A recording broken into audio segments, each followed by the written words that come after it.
Good evening, class. Can you hear my audio? Anyone from the group kindly confirm if I'm audible before I continue further? Okay, thank you for those who responded.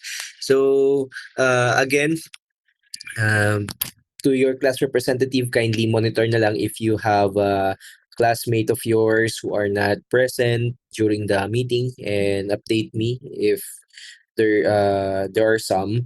So, yun, without any further ado, I'll be sharing my screen na so that we can begin the discussion. So, kindly listen first to our lesson. And if you have any clarification or question, kindly raise it at the end when I ask you so that I can explain it clearly kung medyo hindi malinaw. But for the meantime, kindly listen muna dun sa ating lesson.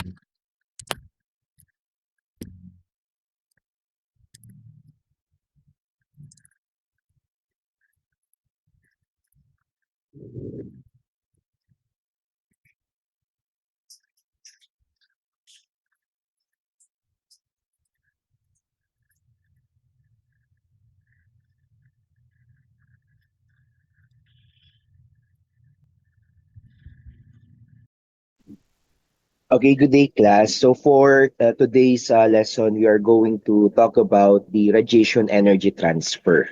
Okay, so our lesson will be radiation energy transfer. So what do we mean by this? So pag sinabi nating radiation energy transfer, this basically pertains to how radiation imparts its energy, which basically that energy incorporated on the molecules of those irradiated tissues on that organism, which is in this case our patient, can produce yung mga effects ng radiation. Kasi dun sa molecules at the atomic level, kapag ka nagbago yung atoms, the way they connect, yung mga bonds ng mga atoms, pagka naapektuhan, the molecules might also mutate, and it might cascade a possible effect of radiation dun sa organism na na-irradiate niya. And again, that is brought by the energy shared or brought by the radiation dun sa tinamaan, specifically at the atomic and molecular level. Kaya pag-usapan natin yung fashion, how the radiation do this. Okay, so in this topic, it's quite important for us to understand the molecular effects of radiation. Again, pag-usapan muna natin yung molecular effects of radiation. Molecular effects, molecular effects of radiation. Okay, so for the molecular effects of radiation, it's quite obvious the different types of interaction that occurring. Particularly, ano ba yung number one dito na concerning for us is yung ionization. And yung ionization. So again, pagka-ionization, removal of electron. At removal of electron. So kapag natanggalan ng electron yung isang atom, and remember that atom, yung mga electrons na yan, yung configuration ng electron sa atom will help in establishing the bonds. Yan, yung molecular bonds. Molecular bonds. Kasi may mga types tayo ng bonds, like yung ating ionic bonds, ay tinatawag na ionic bonds. And these are the two primary types. So marami pa to, pero sila yung pinaka common na type of molecular bonds, ionic and covalent, which is I know you are quite familiar with. So the ionic is brought by the transfer of electron. So for instance, yung sodium, which is a metal, magta-transfer siya ng electron sa chlorine. Kaya dito magiging positive siya dahil matatanggalan siya ng electron, and yung chlorine will become a ion in a chloride form, Kasi magkakaroon siya ng sobra na electron, magiging negative, and that would result into electrostatic attraction, thus creating the ionic bonds. And that bond, kapag nasira, or let's say meron diyang tinamaan yung radiation, either of the participating atom, masisira yung bond na nagdidikit dun sa ating molecule. So similar dun sa ating sa katawan ng patient natin, yung mga ionic bonds masisira kapag may tinamaan na atom yung ating radiation. So on the other hand, covalent bonding is sharing, and sharing of electron. May sharing tayo of electron. So, yung, halimbawa, yung carbon dioxide. Yan. So, wala ditong magiging transfer, but instead, it will be a sharing. So, paghahatian nila yung electron sa kanila. Meron pa nga itong dalawa, yung polar sa non-polar, which is happening also sa mga biological organisms such as the human body. So may sharing of electrons dyan. So kapag yung pinag-share na electron, yun ang natanggal, or let's say na-ionize, even yung loob, so natanggalan ng electron sa inner shell, yung atom, remember, that is not good. Ang gagawin ng atom in order to recover will make the outer shell electrons to jump towards the inner void. And so magja-jump yung mga nasa labas papunta dun sa loob. And remember, yung mga nasa pinakalabas, pinaghahatian siya ng molecular bond natin. So kaya kung matatanggal siya doon, masisira yung bond ng ating atoms. Yung molecule at the big picture will be destroyed. And kung critical yung molecule na yan, it might cause a significant problem doon sa organism na tinamaan ng radiation. And once again, sa nanggaling yon sa energy na nadala ng radiation doon sa mga atoms na involved dun sa molecular bond, especially if the energy of the radiation is enough to remove electron. Kaya niyang ma-counter yung binding energy na nag-hold sa electrons ng ating atom. So that's ionization is a significant event na nagagawa ng radiation dun sa mga molecules. Yan. So that is ionization, removal of electron, as simple as that. Kaya malaki ang ano natin dito, malaki ang concern natin pagka ionization yung nangyayari dun sa mga atoms ng na-expose sa radiation, which is in this case our patients. Aside from the ionization, meron din tayong syempre excitation. So sa excitation, yung less concern natin over ionization, because this is simply elevation of energy. So kung ma-expose man ang ating atom ng ionizing or let's say ng radiation in general, whether ionizing or non-ionizing, kapag hindi enough yung energy na magtanggal ng electron, it would proceed to another type of energy transfer, which is excitation. Sa excitation, walang mangyayaring removal. So no removal, and wala siyang removal of electron. Ano lang mangyayari? Tataas lang sa mapupunta lang into higher energy level yung electrons natin, whether mag-transition siya ng shell doon sa ating atom. So from inner pupunta siya sa outer, pero nandun pa rin siya, na hawak-hawak pa rin siya ng atom natin, hindi siya matatanggal. And it will only result into to metastability. Yan, magiging medyo energetic lang yung atom natin, pero hindi siya masisira, just like what ionization did. Ayan, so raising them to an excited state. Yan, basta excited, higher energy level. Oftentimes then ionizing are doing that. Pero yung mga ionizing din, pwedeng gawin to, especially yung mga lower energy forms, like I think napag-usapan nyo to before sa other subjects, like we have the what you called coherent scattering. And so coherent scattering, pinapataas niya lang yung energy nung atom na tinamaan, but eventually it will leave the atom but in different direction. And coherent scattering, walang nagiging removal of electron. Okay, so ang pinaka-concern natin sa mga interaction na to ng radiation at the molecular level is the possible production of what we call free radicals. Free radicals. So pag sinabi natin free radicals, these are atoms with unpaired electrons. And unpaired electrons. Unpaired electrons on the outer shell. and sa outer shell niya. Okay, so baga ba ah, meron siyang electron na walang kapares. Usually kasi ang isa sa mga rule na sa quantum level, yung isa sa mga rule is dapat magkapares yung mga electron doon sa kanilang subshell. So pag wala silang kapares, they will look for a partner.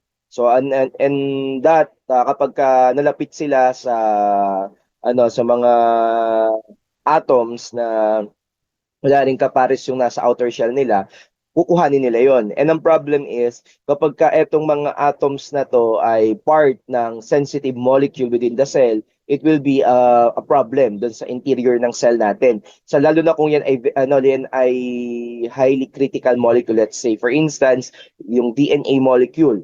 So kapag yung DNA molecule ay tinamaan directly ng radiation, problem yon. Pero kung hindi man siya directly tamaan ng radiation, pwede pa rin siya maapektuhan. In what fashion?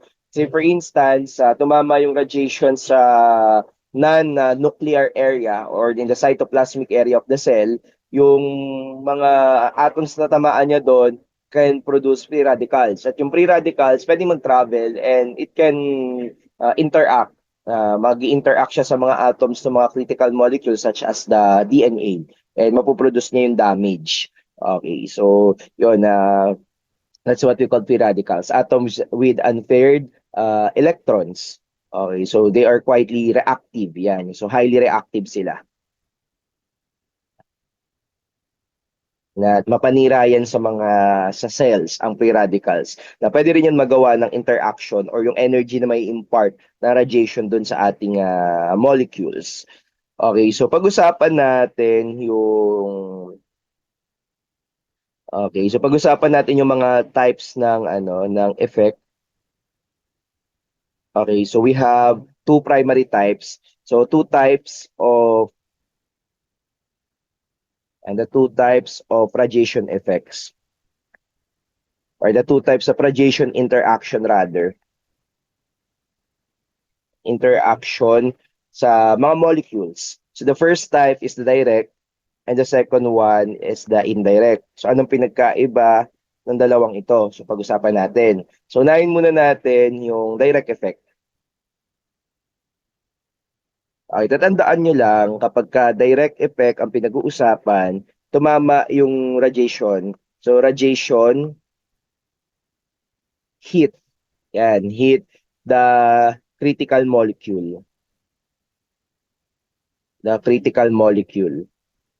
At ang critical molecule naman natin is no other than the DNA. Okay, yan yung DNA natin na according to the target theory. Yan, so sa target theory. Target theory. Ito yung theory na nag-explain na kung ano yung pinaka-sensitive na molecule within the cell na critical tamaan ng radiation. So according to this theory, yung ating DNA can be affected in two possible way. Yun nga, one of that is yung direct and the other one is indirect. So kapag direct yung effect, according to the target theory, direct na tinamaan yung critical molecule which is DNA. And that might lead to two possible scenario. So the number one is it can induce cell death, cellular death. Okay, so pwedeng yan. So, pwede siyang mamatay. So, because of the significant loss of function. Remember, ano bang ginagawa ng DNA? Siya ang tino-considered na blueprint of life because nasa kanya yung code kung paano magpo-proceed yung production ng mga significant macromolecules within the cell, particularly the protein. Yung mga proteins na parts ng mga organelles ng cell natin ay dito nagagawa dahil sa utos niya. Nasa ba si DNA? Nasa nucleus. Kaya si nucleus is oftentimes cited as the most sensitive organelle because it contains the critical molecule DNA. So kapag tinamaan niyang si DNA at nasira siya ng significant, lalo na yung mga double strand breaking, yung talagang naputol siya and nagkawasak-wasak yung kanyang mga nucleotides, which is the unit of the DNA, it would result into loss of function, particularly kung protein synthesis yung nasira, yung cell natin magiging abnormal na pwede niyang ikamatay. So, yun yung pinaka devastating. Aside from the cellular death, may mga instances na hindi ganong sobra yung pagkakasira ng DNA, magkakaroon pa siya ng ability na makarecover, but it's a big problem. So pwede siyang magkaroon ng mutation. And as we know, the mutation can cause some significant errors dun sa functions ng cell natin. Isa yan sa mga triggering factor na pwedeng mag-cause ng sakit. Yan. So, yung mga effects ng radiation na pag-uusapan natin, especially the genetic effects, pero primarily concerning yung possible na production ng cancer. Yan, kaya kapag yung radiation, pwede siya mag-produce ng cancer kung yung cell na tinamaan niya ay hindi namatay but rather naging abnormal lang. Yan. So that is what we call mutation. Now, yung ano natin, kung ano naman, kung very small lang or insignificant yung energy na incorporate ng radiation sa target molecule or sa critical molecule, there's also a possibility. So, siguro pangatlo, recovery. Ito yung magiging okay ulit yung cell, makaka-recover. So, kapag talagang na-repair niya yung sarili niya. Pero kung hindi, it's either cellular death or mutation. Yan yung mga possible na mangyari. Okay, so yun. And speaking of cellular death, sa cellular death natin, meron tong mga possible na na classification. The first one will be the apoptosis. Okay, so pag sinabi nating apoptosis, this is the programmed cell death. So wherein the cell will undergo self-destruction. Magpapakamatay siya. So sa madaling salita. So ito yung pinaka-common na way ng cell to program itself na kailangan niya ng mamatay. So yun yung kumbaga magsusuicide na siya ng pinlano. Yan. So some of the cells na significantly destroyed by radiation, they undergo this process. Like yung red blood cell, kapag 120 days, di ba nag-apoptosis yun? Hanggang doon lang kasi lifespan niya. Pero yung mga ibang mga cells, kapag nakita nilang talagang wala nang chance na makarecover yung kanilang cell body, they will off to perform this, yung programmed cell death or apoptosis. Another one, we have necrosis. So necrosis on the other hand, this is will be associated with inflammation. Yan, ito yung reason kung bakit pagka nasusugatan ka or nagkakaroon ng intoxication, yan nalagyan ka ng chemical na nakakalason, mamamaga, magkokos siya ng sobrang pamamaga, and eventually yung pamamaga na yun magsasubside kasi mamamatay na yung mga cells na na-intoxicate or na severely na damage. Aga na kapag program siya, apoptosis, pero kapag related sa inflammation, yan, that is necrosis. Yan. So necrosis din, yan, yung oftentimes necrosis yung pagka sa mga injury. Yan, yung mga injury na nasugatan or yung nagkaroon ng lack of blood supply, yan, necrosis. Yan, yung mga nagpo-progress sa pathological manifestations na tinatawag nating gangrene. And so necrosis yun. Okay, so next is mitotic catastrophe. So mitotic catastrophe.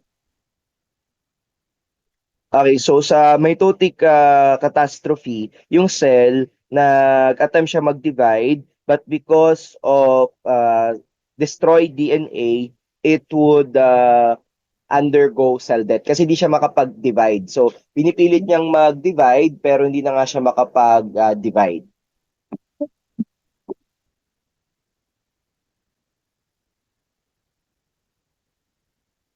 Okay, so yun, pag mitotic catastrophe, it's simply a death during cell division or during mitosis. And so ano siya, na kumbaga na caught on guard na nung nagdi-divide sana siya, hindi pala okay yung DNA niya. So mamamatay na lang yung cell instead na dumami yung mga abnormal na DNA molecule na nagawa ng radiation. And the last possible way for the cellular death incurred by radiation to happen is via senescence. Okay, pag sinabi nating senescence, this pertains to cell that will undergo permanent growth arrest. Ayan, ito yung siguro yung list na damage na nagawa ng radiation. So pag sinabi natin ganito, it simply means na yung ating cell dahil sirang-sira na yung DNA niya pero kaya niya pa naman mag-function ng normal, it will decide to arrest itself from participating in the cellular division, yung process na nagpaparami ng cell sa katawan ng organism. So forever na siyang titigil na gumalaw. Kaya pag namatay na siya, wala na siyang mga magiging progeny or magiging mga daughter cells. Yan. So para ma-contain na yung abnormal na DNA na nagawa ng radiation interaction. Yan. So yun yung mga types ng cellular death natin. Okay, so next na pag-uusapan natin will be the indirect effect naman. Okay, for the indirect effect, this simply means na not DNA yung direct na tinamaan, but affected siya. Affected siya by what? Affected by free radicals.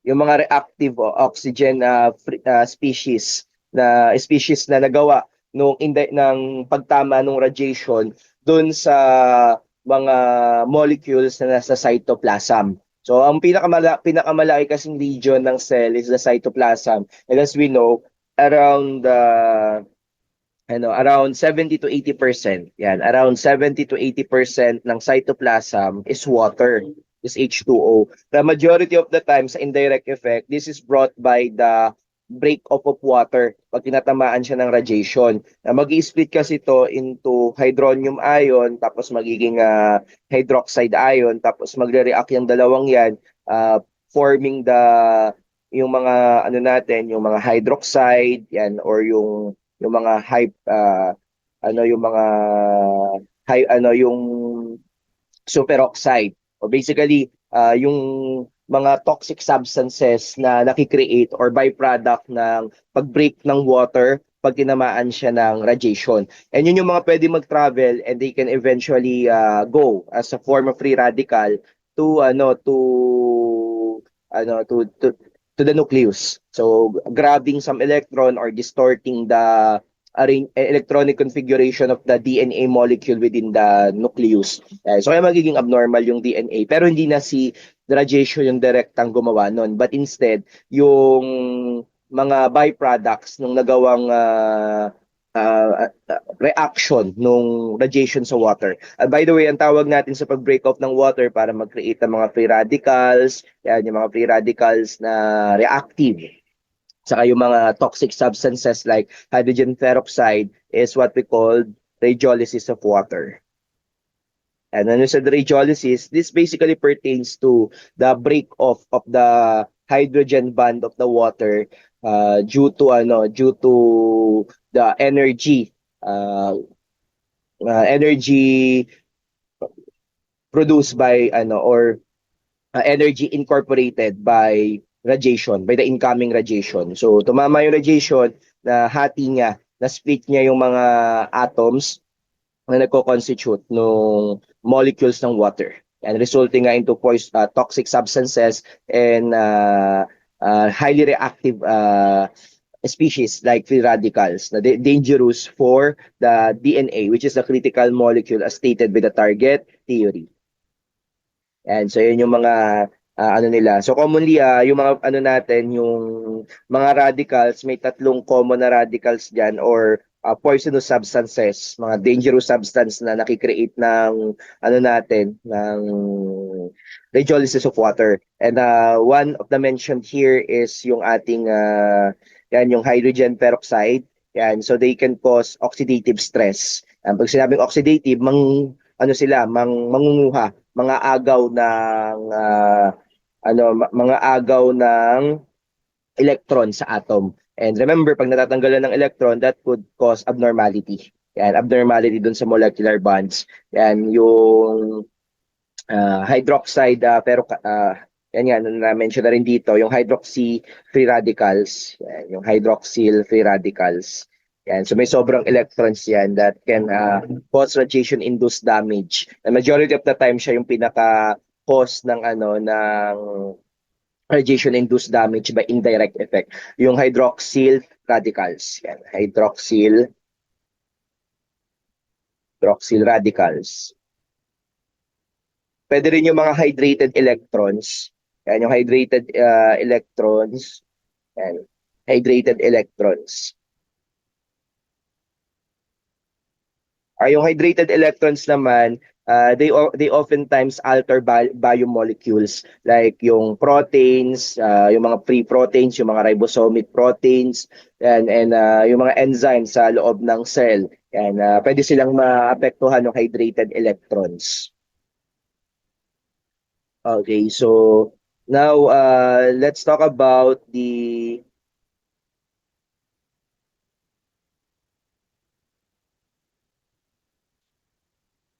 okay, so pag-usapan natin yung mga factors affecting energy transfer. Okay, number one factor is the radiation type.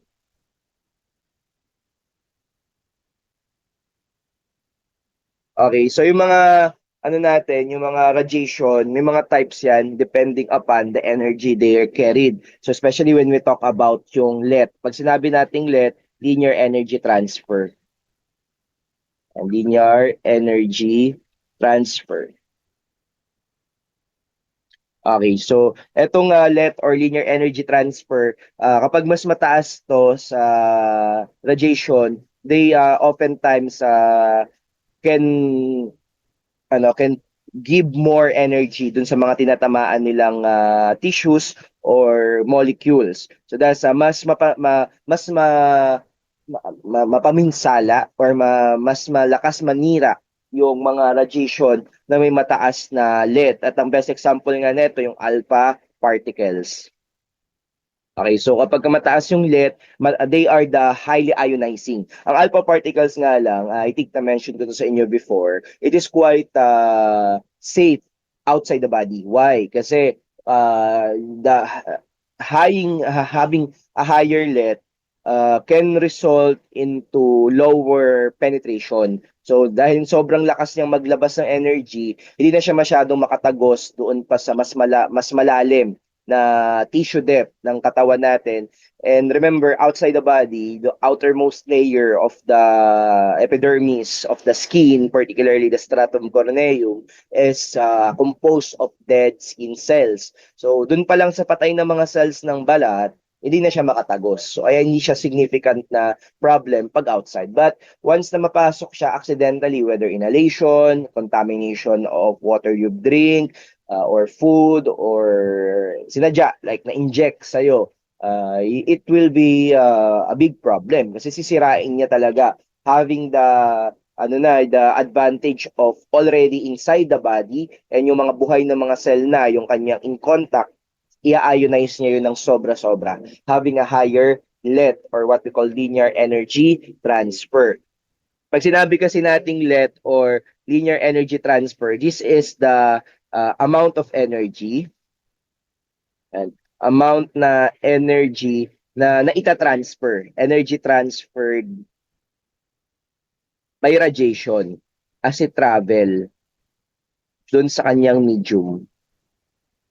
Yan. So ano bang common medium kung pasyente pinag-uusapan? Yung tissues ng pasyente. So habang tumatago sa laman niya yung radiation, yung nagiiwan yon ng footprint. Anong footprint ng radiation? Yung energy na nabawas sa dala niya doon sa na nakapasok doon sa mga tissues, especially at the atomic and molecular level. Yan, kaya posibleng mangyari yung mga pinag-uusapan natin kanina. And so that is what we call the LET or linear energy transfer. And oftentimes LET is directly proportional to what we call RBE. And so directly proportional to the RBE. Ano naman tong si RBE? Si RBE is relative biologic effectiveness. Relative biologic effectiveness. And effectiveness. Okay, kapag mataas ang let, tumataas din yung ating kaya pag mataas si let, mataas yung tinatawag nating RBE or relative biologic effectiveness. Pag sinabi naman nating relative biologic effectiveness, ito yung gaano kapaminsala yung radiation compared doon sa iba pang radiation. So kino-compare siya. So oftentimes ang ating baseline or yung basis is the diagnostic X-ray.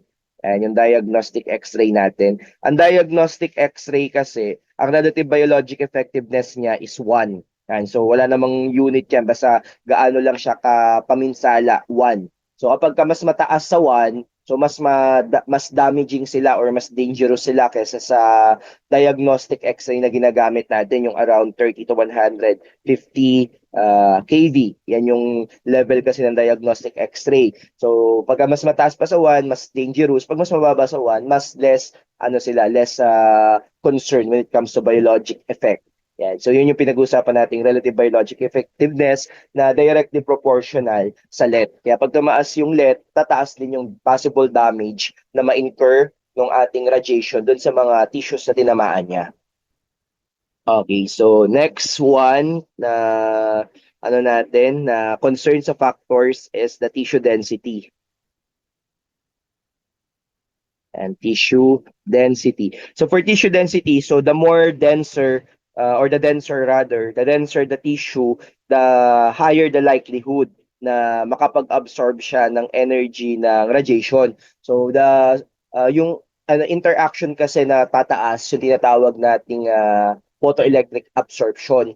So kung masyadong dense yung structure, let's say bones na mataas ang density or any organ sa mataas ang density niya, kapag dumaan sa kanya yung radiation, dahil maraming ang electrons na available, yung mga atoms na nagko-constitute nun, mas maraming tatamaan, makaka-absorb ng energy ng incoming radiation. Kaya ang tissue density is a significant factor as well. Okay, the third factor is the radiation dose. Yan yung radiation dose natin. Okay, syempre obviously ito kapag mataas yung absorbed dose na nakuha ng pasyente or na nagawa ng radiation sa pasyente, it will result to higher biological effect. Yan. So yung radiation dose natin na napag-usapan na before, like yung sa exposure, the air kerma, the Roentgen, kapag ka sa absorb, the yung ating gray or yung radiation absorbed dose, mataas yun, magdi-result yun to higher radiation dose equivalent or effective dose na yung effective dose, yun na yung dose na may significant effect sa katawan ng pasyente. Meron na siya na yung basis ng production ng effect or what we call threshold dosing as we talk about sa other types pa or classification ng effect ng radiation. Okay, next thing to mention is the cellular sensitivity. Yan, yung cell sensitivity natin. So, yung mga cells, meron silang different levels of sensitivity. Meron yang high, moderate, and low. At may mga factors yun ng basis nila kung sila ba ay magiging highly sensitive, radiosensitive, or radioresistant sa effects ng radiation. And may may law na nag-govern dyan na pag-uusapan natin sa mga susunod na discussion. So yung mga tissues na basically actively dividing and young, they are more prone sa damage ng radiation. Samantalang yung mga mature na, well-differentiated, nagpe-perform na ng kanilang function sa katawan, they are more protected against the effect of radiation. And yung explanation nun, may separate na topic. And another topic kasi may tawag tayo sa yung law of ganyan. Basta may that's separate discussion.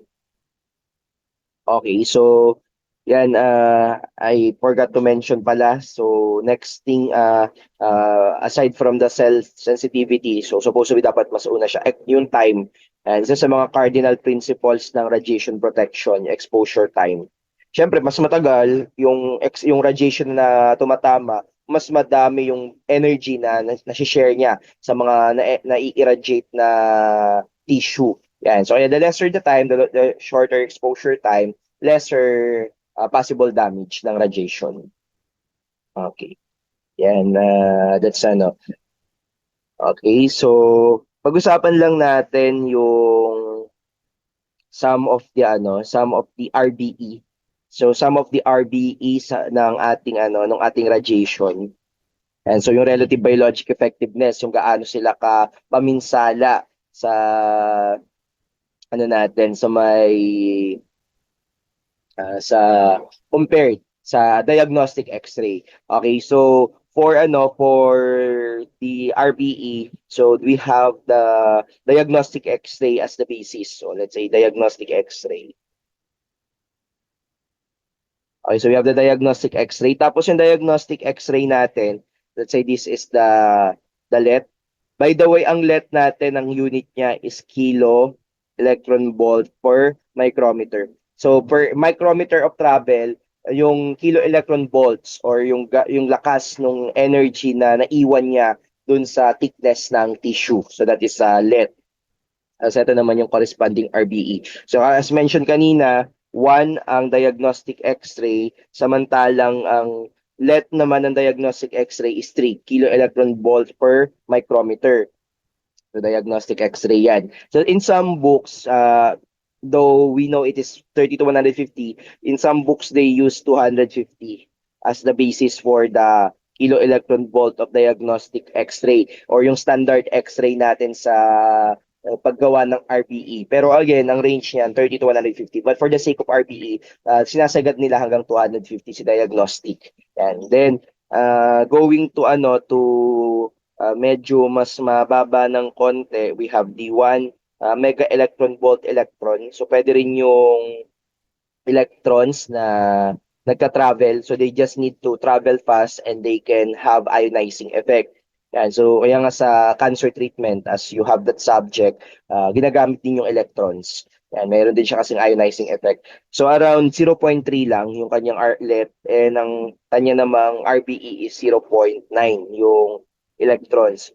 Yung cobalt 60, yan, yung cobalt 60 na gamma, yan, so gamma, ang kanyang LED ay katulad ng sa electron 0.3 and 0.9 din yung RBE niya and compared to diagnostic X-ray. Yung 25 megavolt X-ray na ginagamit sa cancer treatment, 0.2 lang yung kanyang LED. And so ibig sabihin, again ang rule natin, pag mas mababa ang LED, mas tumatagos. Kaya sa cancer treatment, this is favorable characteristic na kaya niyang ma-reach yung mga deep-seating tumors o yung mga malalalim na bukol. Okay, so yan, then 0.8 ang RBE niyan. So going to higher one, compared to diagnostic X-ray, 10 mega electron volt protons. So ang protons natin ay 4, ang kanyang RBE ay 5. Yan, so mas mapaminsala na siya sa diagnostic X-ray. Fast neutrons. Yan, yung mga neutrons din. Pag pinag-travel ng sobrang bilis sa mga accelerators, they can gain 50 na let with corresponding 10 RBE. Yung alpha particles na may energy na 5 mega electron volt na alpha particle, they can gain 100. Yan. So napakalaki na ng R ng let niyan. Sobrang lakas na energy yung kanyang ini-incorporate. So ang nito, ang RBE niya is around 20. So 20 yung RBE. For yung even the whole atom, the entire atom, yung nucleus niya, to be specific, yung heavy nuclei, bawa yung uranium nucleus, pag pinag-travel mo siya ng sobrang bilis, it can reach up to 1,000 let. Then ang kanyang RBE is 30. Kapag tumataas ang RBE, mas mapaminsala. Yan. Pagka naman tumataas ang let, ang equivalent, aside from mataas ang RBE nun, yung penetration niya, mas hindi kaya kayang tumagos. Yan, mas nabablock siya. Okay, so by the way, ang RBE natin, nakukompute pala to, ang computation niya will be this formula. Yung dose ng diagnostic X-ray. So dose nung diagnostic, yan yung nandun sa around 250. Yan yung ating may RBE na 1. So sa dose ng diagnostic over yung dose ng ng test radiation. Yan yung test na radiation. So halimbawa, yung alpha particle, yung dose niya, ipang-divide dun sa dose ng diagnostic X-ray. And so that's the formula for for RBE. Okay, so that's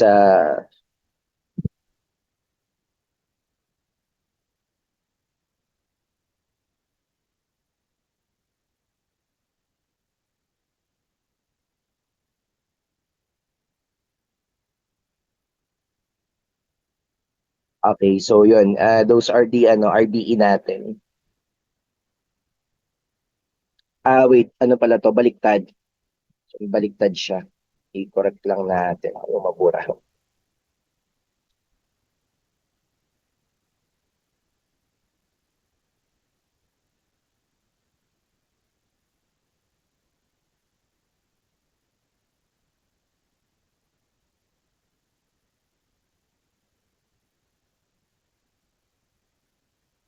Correct ko lang. It should be baliktad. It should be yung dose ng test radiation and dose of test radiation over yung dose ng diagnostic. Yan yung dose na nagawa ng diagnostic X-ray.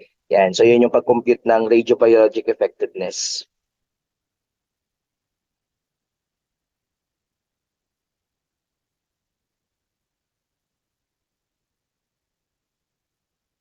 Okay, so last to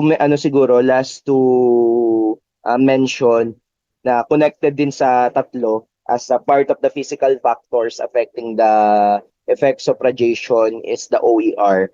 So ano naman tong si OER? OER pertains to oxygen enhancement ratio. Enhancement ratio. So basically, sinasabi lang ng OER or oxygen enhancement ratio na kapag present ang oxygen, mas na-amplify niya yung effect ng radiation. Okay, so pag mas oxy or more oxygen ang present, mas madaling mag-cause ng effect ang radiation compared kapag ka ang condition ay anoxic or wala halos oxygen na present. So mas madaming radiation yung kailangan bago ma-produce yung same na effect na nangyari nung maraming present na oxygen. So kaya tinawag na oxygen enhancement. Nakakapag-enhance ng effect ng radiation ang oxygen, especially yung indirect effect. Yan, yung production kasi ng free radicals ay mas dumadami, yung mga reactive oxygen species. Okay, so may formula rin to, yung ano natin, yung OER. So ang formula ng OER will be this one. Yan, yung dose in anoxic. And dose na anoxic, ibig sabihin yung dose na walang oxygen, tapos yung dose na oxygenated. Oxygenated. Okay, oftentimes mas malaki yung dose ng oxygenated compared sa dose ng I mean ng dose ng anoxy compared sa dose ng oxygenated. Kapag ang ano natin, ang na-compute na OER is around 2.5 lang to 3, it's often low. Yan, low OER to. Pero kapag ka that is close to 1, close to 1 close to 1 na OER, ang kanilang I mean ano pala to, this is should be its relationship to let. Okay, ang let kasi is inversely proportional. And so si let is inversely proportional and inversely proportional and to let si OER. So meaning kapag mataas ang let, mababa ang oxygen enhancement radiation ng radiation. So usually yung mga low let radiation, yung mga low let radiation natin, ang kanyang OER is 2.5 to ano lang to 3. And tapos samantalang etong mga mataas naman yung let, and yung mga high let radiation like yung alpha particle, ang OER nila is around 1 or approximately closer to 1 ang OER. Kaya yun yung relationship ng let sa OER natin. The higher the let, yung linear energy transfer, like yung sa alpha particle, mas mababa yung kanyang oxygen enhancement ratio. Kasi mas they proceed to doing yung ating direct effect over the indirect effect na mas pinopromote ng OER.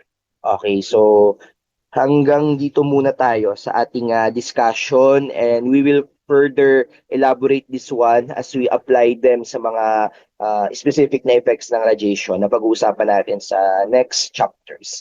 Okay, so thank you, class, and I hope you've learned something.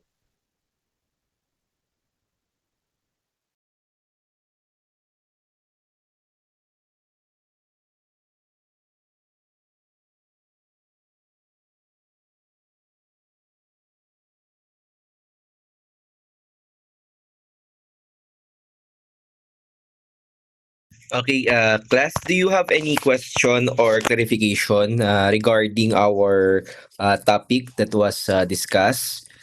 So may questions pa kayo or any clarification?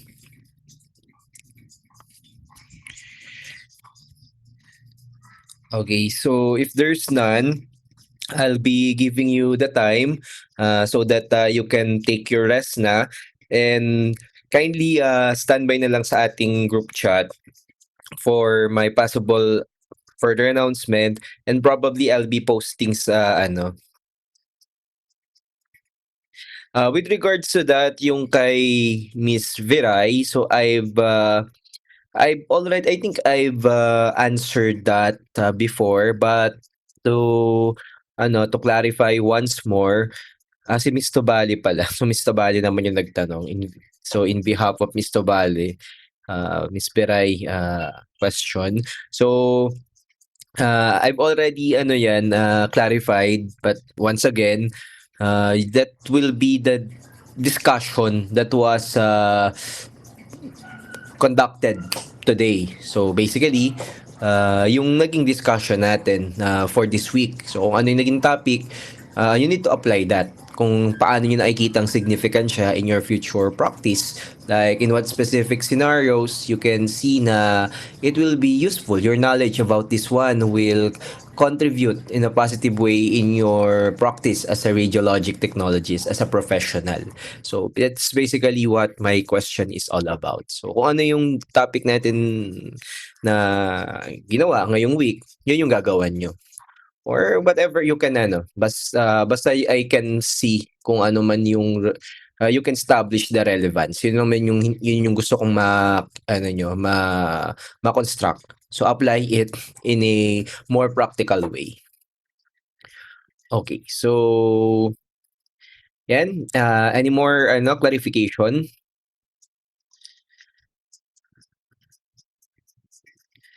So I think with your silence, there's none. So once again, if there's no question, I'll be giving you the time na so that you can take your rest, and let's call it a day. Just stand by for my announcement in our group chat. So everyone, you have the permission to leave na, and happy weekend.